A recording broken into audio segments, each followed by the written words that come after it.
ఒక ఊళ్ళో ఒక పిసినారి ముసలిది ఉండేది. దాని పిసినిగొట్టుతనం గురించి కథలు చెప్పుకునేవారు. పైకి చూస్తే దానికి గల ఆస్తి ఒక చిల్లులు పడ్డ చిన్న పాక, దాని ముందు ఒక పక్క బాదం చెట్టు, మరో పక్క కరివేపాకు చెట్టును. ఊళ్ళో దాన్ని చూసి అసహ్యపడని వారు లేరు. ఎవరూ దాని జోలికి పోయేవాళ్ళు కారు. అది ఎవరినీ దగ్గరికి రానిచ్చేది కాదు. ఎవరన్నా కరివేపాకు కావాలని వస్తే ముసలిది గుప్పెడు బియ్యం తీసుకొని 2 రెమ్మలిచ్చేది. ఊళ్ళో పిల్లలు బాదం పళ్ళ కోసం వస్తే కానీ తీసుకొని ఒక పండు ఇచ్చేది.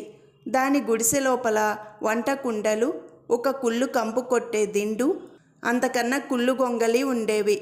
ఆ ఊళ్ళోనే రంగడు అని పని పాటలు లేని కుర్రాడు ఒకడు ఉండేవాడు. ముసలి దాన్ని ఆశ్రయిస్తే అది ఎంతో కాలం బతకదు గనక దాని ఆస్తి అంతా తనకే వస్తుందని వాడు ఆశపడ్డాడు. రంగడు ఒకనాటి మధ్యాహ్నం వేళ ముసలి దాని పాక దగ్గరికి వచ్చాడు. ఆ సమయంలో ముసలిది బాదం చెట్టు కింద గొంగలి పరుచుకొని తల కింద కుళ్ళు దిండు పెట్టుకొని పడుకొని చెట్టు మీదకి ఉడతలు రాకుండా కాపలా కాస్తున్నది. వాడు వస్తూనే, అవ్వా, నీ చెట్టు బాదం పళ్ళు ఎలా ఉంటాయి అని ముసలిదాన్ని అడిగాడు. ముసలిది రంగన్ని యగాదిగా చూసి, ఎవరు తిని చూశారు, కావలిస్తే కానీ ఇచ్చి పండుకొని తిని చూడు అన్నది. ఈ మాటకు రంగడు నవ్వుకొని, అవ్వా, నువ్వొక్కదానివి పనంతా ఎలా చేసుకుంటున్నావు? సాయంగా ఉంటాను, నన్ను నీ దగ్గర ఉంచుకోరాదు అని అడిగింది. ఎందుకు తిండి దండగా అన్నది ముసలిది. దండగ లేదవ్వా, 2 రోజులు ఉంచుకొని చూడు, దండగా అని తోస్తే పని మానిపించేయి. నీ కరివేపాకు బాదం పళ్ళు 4 వీధులు తిరిగి అమ్ముకొస్తా, 4 డబ్బులు ఎక్కువ వస్తాయి. నీ పనులన్నిటిలోనూ ఆసరాగా ఉంటా అన్నాడు రంగడు. ముసలిది కాస్త ఆలోచించి, సరే, బాదం పళ్ళను ఉడతలు కొట్టకుండా చూస్తూ ఉండు, నాకు తృప్తి కలిగితే నిన్ను పనిలో ఉంచుకుంటా అని దిండు గొంగలి తీసుకొని గుడిసెలోకి వెళ్ళిపోయింది. రంగడికి ముసలిది తిండి పెడుతున్నందుకు వాడి చేత గొడ్డి చాకిరీ చేయించింది. అమ్మకానికి కరివేపాకు రెమ్మలు కూడా లెక్కపెట్టి ఇచ్చేది. ఒక్క కానీ తక్కువ వచ్చినా ఊరుకునేది కాదు. వాడు బాదం పండు తినాలన్నా కానీ ఇచ్చి కొనుక్కోవాల్సిందే. రంగడు ఇవన్నీ భరించి ముసలిదాని చావు కోసం ఎదురు చూస్తున్నాడు. కొంతకాలం గడిచాక ముసలిదాని శక్తి పూర్తిగా ఉడికిపోయింది. అది తనకు రోజులు దగ్గర పడుతున్నాయని గ్రహించింది. తన పాక ఊరికే పోవడం దేనికని తనకు తెలిసిన శెట్టి దగ్గర ఆ పాక తాకట్టు పెట్టి ఆమె డబ్బు తెచ్చుకున్నది. ముసలిది ఇంటికి వెళ్ళిపోయిన కాసేపటికి రంగడు కరివేపాకు అమ్ముతూ శెట్టిగారింటి పక్కగా వచ్చాడు. శెట్టి వాణ్ణి చూసి, ముసలిది పాక తాకట్టు పెట్టి 200 తీసుకువెళ్ళింది, అందులో నీ వాటా ఎంతరా అని వెకిలిగా నవ్వుతూ అడిగాడు. ముసలిది ఇల్లు కూడా సొమ్ము చేసిందన్నమాట. అయినా ఆ డబ్బు ఎక్కడికి పోతుందిలే అని మనసులో అనుకుంటూ రంగడు వెళ్ళిపోయాడు. రాత్రిపూట ముసలిది పాకలో పడుకుంటుంది. రంగడు బాదం చెట్టు కింద పడుకుంటాడు. ఒక రాత్రి వేళ పాకలో అలికిడి విని రంగడు తలుపు కంతలో నుంచి లోపలికి చూశాడు.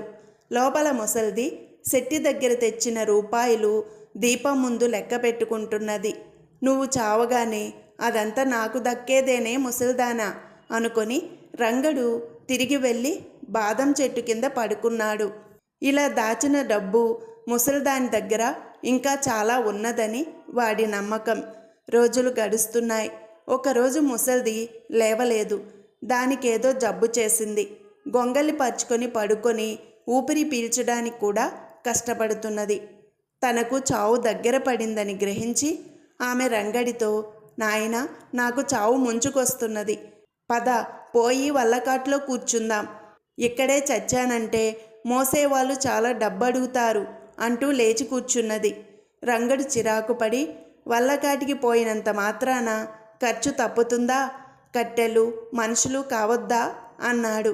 కాల్చటం దేనికిరా, డబ్బు దండగా, పూడ్చేస్తే పోలా, గొయ్యి తవ్వడానికి కూడా బోలెడు డబ్బు అడుగుతారు, ఆ గొయ్యి నువ్వే తవ్వు, నేను చెట్టు కింద పడుకుంటా, నా ప్రాణం గుటుక్కుమనగానే నన్ను గోతిలో పూడ్చిపెట్టు అన్నది ముసలిది. ముసలిది ఆదా చేసిందంతా తనకే లాభం అనుకున్నాడు రంగడు. రంగడి సహాయంతో ముసలిది గొంగలి దిండు తీసుకొని బయలుదేరింది. రంగడు గుణపం తీసుకున్నాడు. ఇద్దరూ శ్మశానానికి చేరారు. ముసలిది ఒక చింత చెట్టు కింద దిండు మీద తలపెట్టి పడుకొని గొంగలి కప్పుకున్నది. రంగడు గుంట తవ్వనారంభించాడు.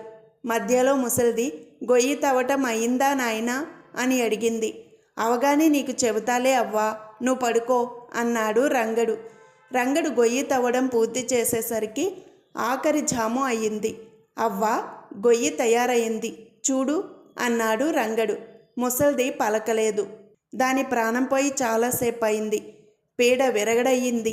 పాకలో డబ్బంతా నాదే అని సంతోషించి రంగడు ముసలిదాని కుళ్ళు దిండు కుళ్ళు గొంగలి చేత్తో తాగడానికి అసహ్యం వేసి వాటిని కర్రతో గోతిలోకి తోసి తర్వాత ముసలిదాన్ని గోతిలో పడుకోబెట్టి మన్ను కప్పి గబగబా పాకకు తిరిగి వచ్చాడు. వాడు లాంతరు వెలిగించి పాకంతా వెతికాడు. నేల అంతా తవ్వాడు. ఎక్కడా చిల్లి గవ్వలేదు. పాక మీది ఆకులు పీకి చూశాడు. ఏమీ ప్రయోజనం లేకపోయింది. ముసలిది పాక తాకట్టు పెట్టిన రాత్రి ఆ డబ్బు కాజేసినా బాగుండేది. ఆ డబ్బు కూడా మాయమయ్యింది. తాను ఏ జన్మలోనో ముసలిదానికి రుణపడి ఉండి దానికి చాకిరీ చేశాడు. తనకి ఇంకేమీ దక్కలేదు. ముసలిది తన డబ్బంతా ఆ కుళ్ళు దిండులో పెట్టుకొని తన వెంట తీసుకుపోయిందన్న సంగతి రంగడికి తట్టలేదు. తెల్లవార వస్తున్నది. పాక అంతా ధ్వంసం చేసినందుకు తనకు శిక్ష జరుగుతుందని తెలిసి రంగడు చీకట్లోనే ఆ ఊరు విడిచి పారిపోయాడు.